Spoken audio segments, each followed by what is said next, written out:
El Señor te bendiga. Hoy vamos a pasar la lección número 9, la iglesia, la adoración y la comunión.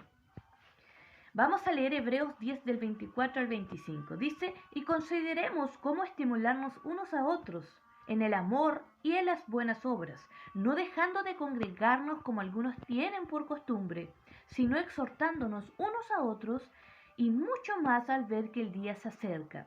Colosenses 1, 18 y Efesios 5, 23 nos dice que Jesucristo es la cabeza de la iglesia.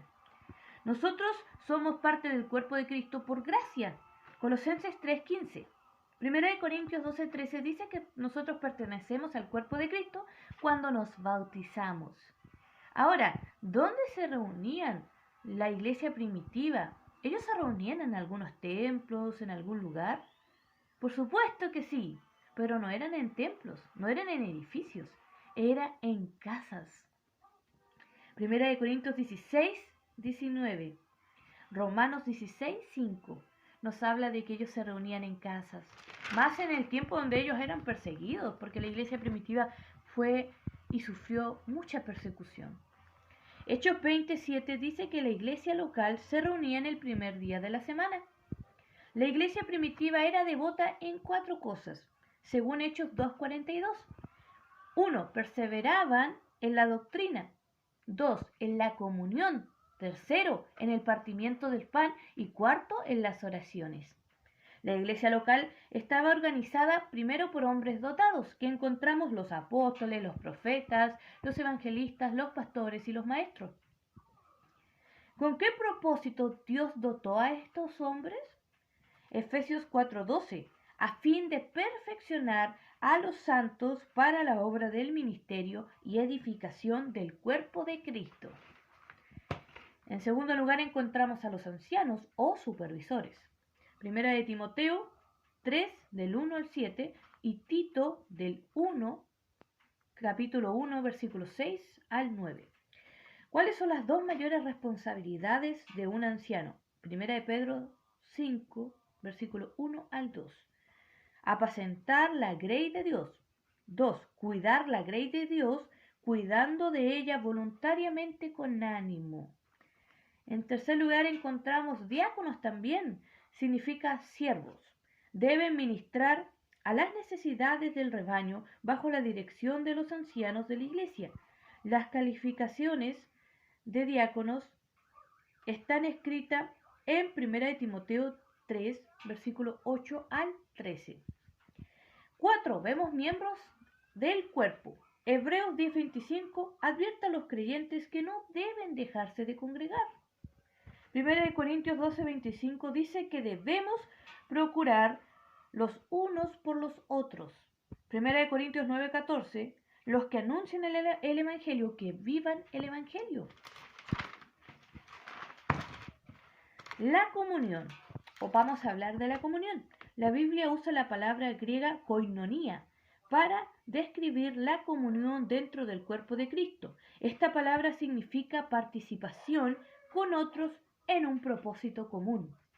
Unidad dentro de la iglesia. El deseo de Dios para la iglesia local es que estemos unidos. 1 Corintios 1, versículo 10. Efesios 4, versículo 2 al 3 dice, con humildad y mansedumbre, soportándonos con paciencia los unos con los otros en amor. Dios nos solicita guardar la unidad del Espíritu en un vínculo de paz. Según Filipenses 2, versículo 1 al 4, dice que la clave para mantener la unidad del cuerpo es que nosotros tengamos humildad y también haya paz en nosotros. Sintiendo el mismo, dice, que nosotros debemos sentir lo mismo. Teniendo el mismo amor unánime, sintiendo una misma cosa, nada debemos hacer por contienda o por vanagloria, más bien con humildad. La comunión con Dios y con otros creyentes. Las escrituras son claras en cuanto al creyente y la comunión con Dios. Primero, Dios es el Padre. 1 Juan 1:3. 2. Dios es el Hijo, primera de Juan 1:3. 3. El Espíritu Santo. 2. Segunda de Corintios 13, versículo 14. Cuarto, otros creyentes, primera de Juan 1:7. O sea, nuestra comunión es con el Padre, el Hijo, el Espíritu Santo y con nuestros hermanos en Cristo. No es posible tener una comunión verdadera con incrédulos. Segunda de Corintios, capítulo 6, versículo 14 al 15. ¿Cómo deben los cristianos ministrarse unos a otros? Con paz y mutua edificación. Romanos 14:19. Sirviendo con amor. Gálatas 5:13. Sobrellevad los unos las cargas de otros. Gálatas 6:2. Confesando nuestras ofensas unos a otros y orad unos por otros para ser sanados. Dios ha dado dones para ministrar a otros dentro de la iglesia. Primera de Pedro 4:10 al 11. Ahora vamos a hablar de la adoración. Nosotros adoramos cuando damos honor a Dios por quien Él es. La adoración reconoce la persona, la naturaleza, los atributos, las obras de Dios. Esto es lo que dentro de nuestro corazón nos produce un agradecimiento, nos produce adoración, nos produce sumisión a Dios. Cuando nosotros reconocemos tal como es Dios, con todos sus atributos, su persona, etc. Apocalipsis 4:10-11 dice que Dios es digno de ser alabado, de recibir toda adoración, toda gloria y toda honra.